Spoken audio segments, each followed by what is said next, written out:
7th standard maths பார்க்க போகிறோம். exercise 1.1ல first Roman letter 1 filling in the blanks. அதில் first sum -30 plus dash equal to 16 கொடுத்துருக்காங்க. -30 கூட எதை கூட்டினா 60 வரும் அப்படின்னு கேட்குறாங்க. அப்போ நம்ம என்ன பண்ணணும்னா அந்த 60 அந்த பக்கம் இருக்கு இல்லையா, -30 எடுத்துகிட்டு போய் அந்த பக்கம் வச்சிடனா +30 ஆகிடும். ரெண்டுத்தையுமே சேர்த்திங்கன்னா 90 ஆகிடும். அப்போ ஆன்சர் 90. 90லேருந்து -30 பண்ணிங்கன்னா 60 உங்களுக்கு ஆன்சர் வரும். செகண்ட் சம்மில் -5 ப்ளஸ் டேஷ் ஈக்குவல் டு -100 அப்படின்னு கொடுத்துருக்காங்க. இப்போ நம்ம என்ன பண்ணுறோம், ஈக்குவல் டு -100 கூட இந்த பக்கம் இருக்க பாருங்கள் கொஷினில் -5 அது அந்த பக்கம் +5 ஆகும். அப்போ -100லேருந்து 5 போச்சுன்னா -95 கிடைக்கும். இந்த ஆன்சர் எடுத்து இந்த இடத்துல -95 நீங்கள் போட்டிங்கன்னா -5 கூட -95 ஆட் பண்ணிங்கன்னா உங்களுக்கு -100 கிடைக்கும். இப்போ நம்ம தேர்ட் சம் பார்க்க போகிறோம். தேர்ட் சம்மில் -52 ப்ளஸ் -52ன்னு கொடுத்துருக்காங்க. ஈக்குவல் டு டேஷ்ன்னு கேட்குறாங்க. இங்கேயும் மைனஸ் இங்கேயும் மைனஸ். இது -52 இங்கே ஒரு இன்டூ இருக்குது, அதாவது ப்ராக்கெட் கொடுத்துருக்காங்கன்னா இன்டூ இருக்குன்னு அர்த்தம். Plus into minus minus. அப்போ ரெண்டுமே ஒரே சிம்பிள். அப்போ ரெண்டுமே ஆட் பண்ணுன்னா -104. ஆன்சர் என்னது -104 தான் ஆன்சர். ஓகேங்களா. ஃபோர்த்து சம் போகிறோம். ஃபோர்த்து சம்மில் டேஷ் ப்ளஸ் -22 ஈக்குவல் டு 0ன்னு கொடுத்துருக்காங்க.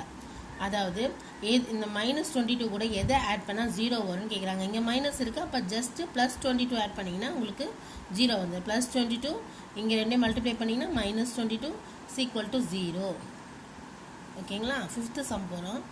அதில் டேஷ் ப்ளஸ் -70 ஈக்குவல் டு 70 அப்படின்னு கொடுத்துருக்காங்க.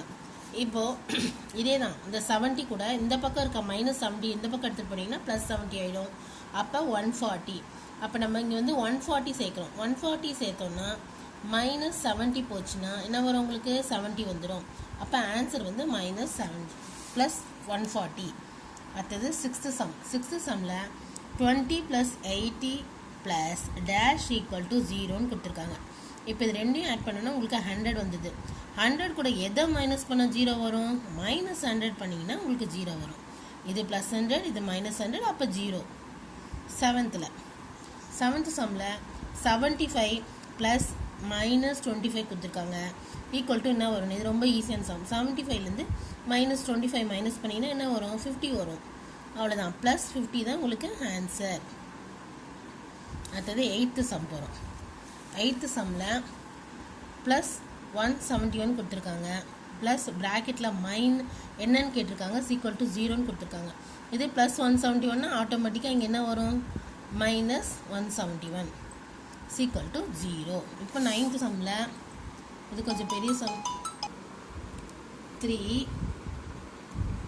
Plus -12 plus -77 equal to dash plus -12. Ninth sum -3 plus -12 plus -77 equal to dash plus -12 plus -77 கேட்குறாங்க. இது ஒன்றுமே இல்லை, ஜஸ்ட் ப்ராக்கெட் மட்டும்தான் சேஞ்ச் ஆகிருக்குது. நம்ம என்ன பண்ணணும்னா இந்த ப்ராக்கெட் மட்டும் சேஞ்ச் ஆகிருக்குல்ல, நம்பர்ஸ் நீங்கள் அப்படியே போட்டால் போதும். இங்கே -12 இருக்குது, ஓகே. -77 ஓகே. இங்கே என்ன இல்லை, அப்போ -3 இல்லை, -3 மட்டும் நீங்கள் ஜஸ்ட்டு அப்படியே அப்ளை பண்ணிங்கன்னா ரெண்டுமே ஈக்குவல் ஆகிடும். செகண்ட் 10th சம்மில் சேம்ஸ் மாதிரி தான். -42 ப்ளஸ் ப்ராக்கெட்டில் dash plus -23 equal to dash plus 15 close bracket plus டேஷ்ன்னு கேட்குறாங்க. இதுவும் அதே மாதிரி தான். இந்த இடத்துல -42 இருக்குது, நீங்கள் அதே -42 போட்டிருக்குங்க. இந்த இடத்துல +15 இருக்குது, இந்த இடத்துல இந்த 15 அப்படியே அப்ளை பண்ணிவிடுங்க. இங்கே -23 இருக்குது, இந்த இடத்துல -23 அப்ளை பண்ணிவிடுங்க. ரெண்டுமே ப்ராக்கெட் மட்டும்தான் சேஞ்ச் ஆகிருக்கும், அது நம்பர்ஸ் எல்லாம் அதே தான் வரும். அவ்வளோதான்.